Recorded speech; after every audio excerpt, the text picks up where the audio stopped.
Všetci šoféri, zbystrite pozornosť, pretože nebudete veriť vlastným ušiam. Národná diaľničná spoločnosť zmenila systém kupovania diaľničných známok.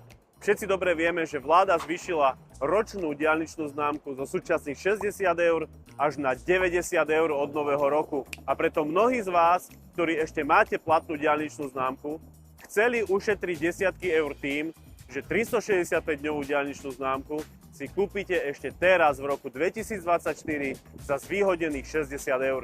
Bohužiaľ, aj keď roky rokúce sa takýto nákup dal spraviť, práve teraz v decembri ho Národná diaľničná spoločnosť zrušila a už to možné nie je. Jediní, ktorí si teraz môžu kúpiť 365-dňovú diaľničnú známku za zvýhodených 60 eur, sú tí, ktorí ju nemajú platnú.